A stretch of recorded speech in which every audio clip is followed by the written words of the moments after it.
Bienvenidos a mi mundo. Mi nombre es Francisco Herbert Chávez y pues presento este nuevo proyecto que es en realidad como un tipo podcast, porque en realidad no va a ser ningún video como tal, sino más bien una pista de audio montada sobre una imagen en YouTube, donde voy a explicar o, o enseñarles mi forma de interpretar pues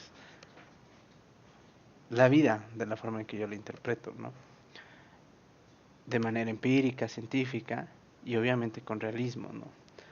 Y así vamos a explicar el mundo en el que vivimos. Bueno, de esta manera pues vamos a disfrutar muchísimos temas relacionados con la actualidad, los hechos políticos, economía, guerra, tipos de pensamiento, pues para generar una amplia variedad de material en el que podamos discutir. El objetivo de este programa va a ser que ustedes, como personas, pues compartan un poco de, del conocimiento o opinión que yo tengo sobre algunas cosas o hechos políticos y pues creen un pensamiento crítico y analítico, que creo que es lo que hace falta actualmente. Y obviamente para llegar a ese pensamiento crítico y analítico hay que estudiar pues la realidad, ¿no? Y la realidad pues de diferentes puntos, ¿no? Usualmente pues nosotros vemos las cosas desde un punto muy aparente, ¿no? Nosotros juzgamos o damos o formamos nuestra opinión de acuerdo a lo que nosotros vemos, de acuerdo a lo que la gente nos dice o los medios de comunicación nos hacen llegar. Y eso lo incluso lo podemos llegar a mezclar con un poco de conocimiento obtenido en la escuela o de manera empírica, ¿no? En casos de algunas personas. Pero por lo regular es muy superficial, ¿no? Y es un problema que se está volviendo cada vez más amplio en, en las generaciones actuales, ¿no? El, el tener esa visión de las cosas de manera muy superficial. Ahora, ¿cómo pasar a un plano más abstracto? Al plano real, ¿no? Ok, pues voy a poner un ejemplo claro. Eh, Vamos con un concepto para empezar cómo pasar de la fase de la apariencia a la fase de la estructura real. Vamos a identificar a la democracia como un acto donde una serie de participantes que pertenecen a una sociedad van y realizan un voto por una persona o una serie de legisladores con los que están de acuerdo, que van a trabajar en nombre de ellos. Eso en papel sería la democracia. Pero cuando llegan estas personas a representar, a generar los cambios que las personas deseaban, surge o ocasiona otra cosa muy diferente. Entonces, en el plano real, eso ya no es democracia, ¿no? La democracia, por escrito, pues aparentemente se va a generar un cambio social a partir de la participación de la conciencia social. Pero en el plano real es totalmente diferente, porque no se genera ningún cambio social por la participación de la conciencia social. Y aquí entramos a un problema muy amplio que, que algunos van a estar de acuerdo y algunos otros no. Es en el cómo estudiar en esta situación la democracia. Sobre todo que ahorita estamos en épocas políticas en mi país, es un poco más difícil hablar sobre eso ya que existen opiniones, yo creo que un poco más, ¿cómo les podría explicar? Opiniones más impositivas, ¿no? Porque el ser impositivo también se ha vuelto común entre la sociedad, ¿no? Entonces las opiniones impositivas hacen, ¿no? Creer que esto es esto y esto es esto y funciona esto y esto, ¿no? Y justamente lo que yo quiero para ustedes es que cuando vean esas opiniones impositivas, las vean desde un punto de vista pues real y no aparente, para que no formen una opinión aparente. ¿Sale, vale? Entonces, ya tenemos el caso de la democracia, ¿no? Aparentemente la democracia dice tal, tal, tal, tal, tal, y en el papel dice tal, tal, tal, tal, tal. Y en el plano real, la democracia funciona tal, tal, tal, tal, tal, y no se generó ningún cambio social, ¿no? Ahora, esto no solo es un problema de interpretación, ¿no? Porque mucha gente diría, bueno, es que tú te estás guiando en el significado de las cosas, ¿no?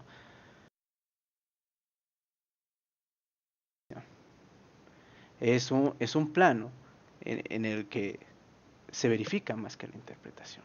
Porque el error de las cosas no solo surge de la interpretación de las cosas, ¿no?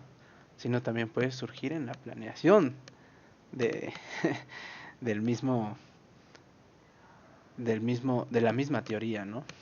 Pero bueno, eso no es un proceso que ahorita nos importa, ¿no? Nada más era crear como la diferencia entre lo aparente y lo real. Ahora, ¿qué buscamos con eso? Pues generar, como había dicho al inicio, un, una plática, ¿no? Objetiva y crítica, ¿no?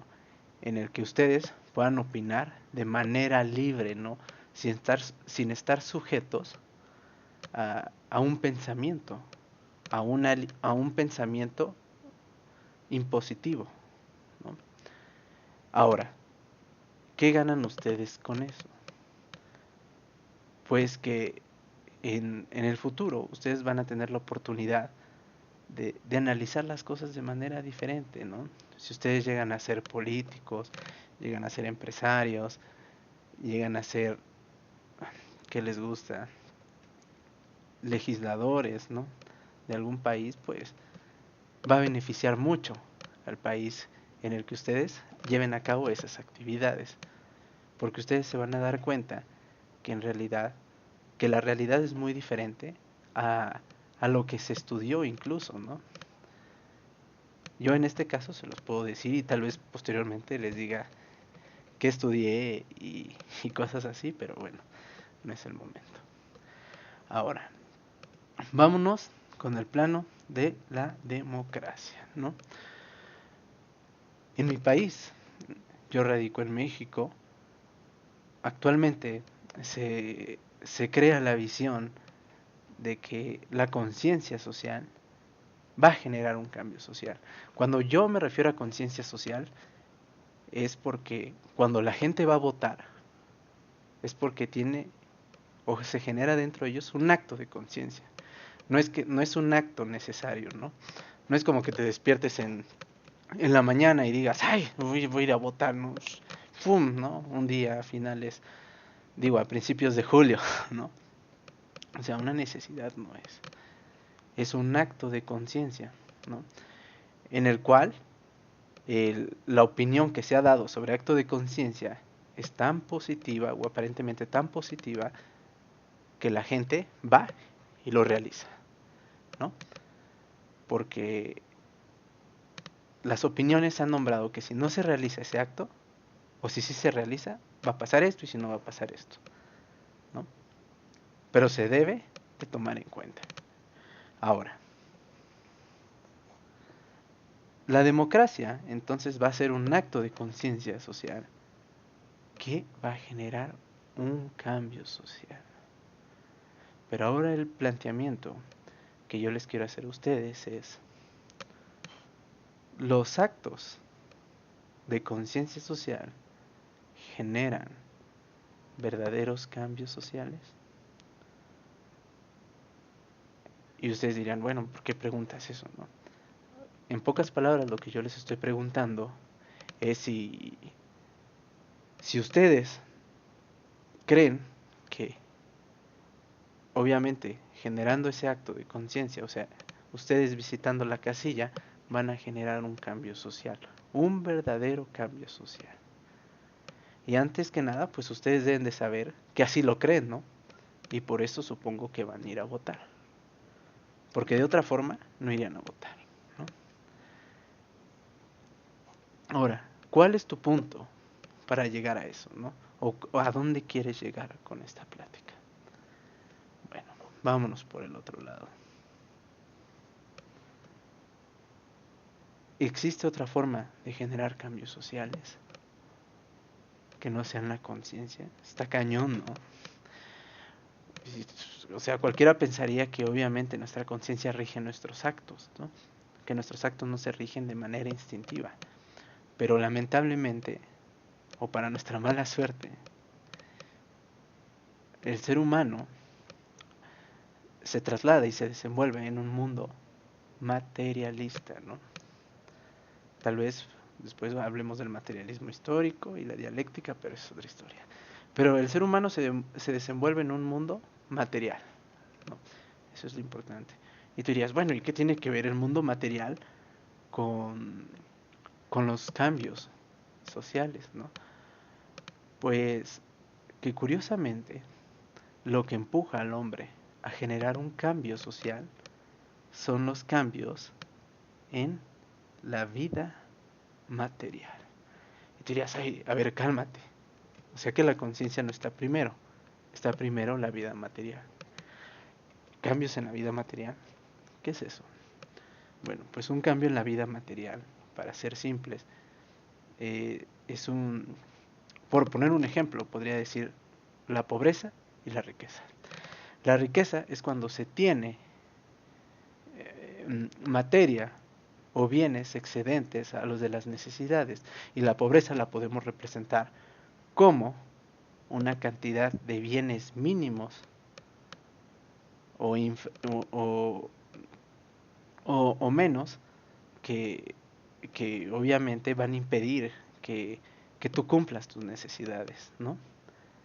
Entonces, la pobreza y la riqueza son cambios en la vida material, y esas son cosas que no nos lo dicen, ¿no? O no nos lo dicen de manera explícita en la escuela o, o, o en la casa, ¿no?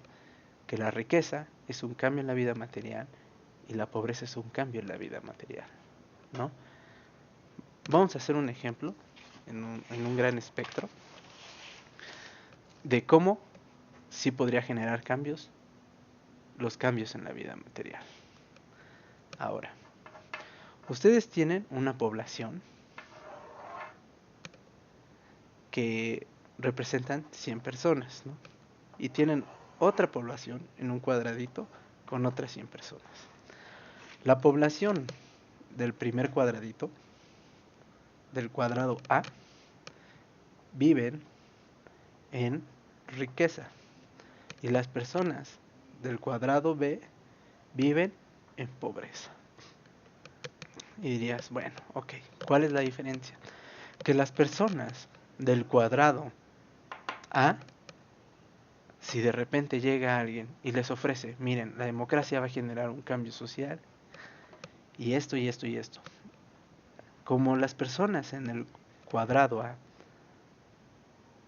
no, no, no necesitan nada más y pueden cumplir con todos sus caprichos, la respuesta a ese cambio social, la respuesta a la democracia del cuadrado A va a ser negativa. Van a decir, oye, estamos muy bien, la verdad que muchísimas gracias, pero pues ahí andamos, ¿no? En cambio, si, si la democracia llega al cuadrado B y les dice, oiga, no saben qué, yo propongo un cambio, shalala, shalala, shalala, shalala, shalala, shalala, las personas del cuadrado B que viven en pobreza se van a ver impulsadas porque ellos necesitan generar un cambio social, ¿no? Pero la pregunta es, ¿qué está generando el cambio social? ¿La democracia o el estado en el que viven en la vida material? ¿La riqueza o la pobreza?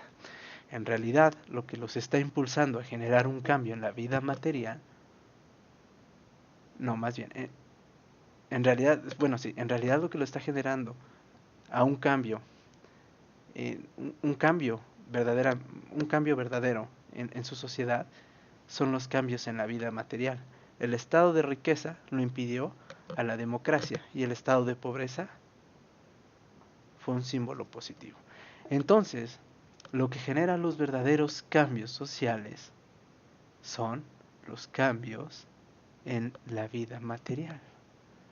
Si se dan cuenta, durante la independencia, la revolución rusa, la mayoría de las poblaciones, en este caso la mexicana y la rusa, vivían en extrema pobreza, o la mayor parte de la población vivía en extrema pobreza, y eso los impulsó a generar un verdadero cambio social.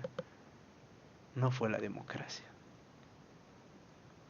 Entonces eso fue solo un ejemplo de cómo se interpreta de otra forma la vida, ¿no? Y obviamente yo no soy absolutista. Seguramente va a haber gente muy institucional que crea de manera definitiva y tenga sus argumentos para creer en la democracia y en las instituciones, ¿no? Sin embargo, yo creo que antes de que esas instituciones propongan, debe de haber un estado material en una población para que esas instituciones sirvan o no. Y para nuestra mala suerte, las instituciones, de manera muy delicada, no van a generar un cambio social, ¿no? Sino hasta que exista un cambio en la vida material. Y bueno, eso es todo por, por esta plática. Me encantaría escuchar sus comentarios. Bueno, más bien, me encantaría leer sus comentarios. Escuchar, perdón, es mi primera vez haciendo este tipo de cosas. Y pues adoraría que ustedes me den igual sus opiniones, ¿no? Porque aquí estamos abiertos a la crítica, ¿no? Y como última reflexión vamos a compartir algo que es: los verdaderos cambios sociales no los van a generar los actos de conciencia social, sino más bien los cambios en la vida material. ¿Sale, vale? Entonces, nuestro primer tema y ejemplo fue recurrir a la democracia, explicar la democracia como un acto de conciencia, no un acto necesario, y después poner o plantear qué pasaría si existiera este panorama con democracia y este panorama con democracia, y identificar qué fue lo que impulsó al cuadrado A y al cuadrado B a generar un cambios sociales, y lo que no los impulsó, ¿no? En el caso del cuadrado A. Y pues espero que tengan una bonita noche, una bonita, una bonita tarde o un bonito día, madrugada, lo que sea. Y recuerden, este blog o audios no van a ser absolutistas para nada, e incluso van a ser inclusivos, porque ninguna verdad es absoluta. Hasta luego. Mi nombre es Francisco Javier Vértiz. Ay, ¿qué está pasando? No entiendo.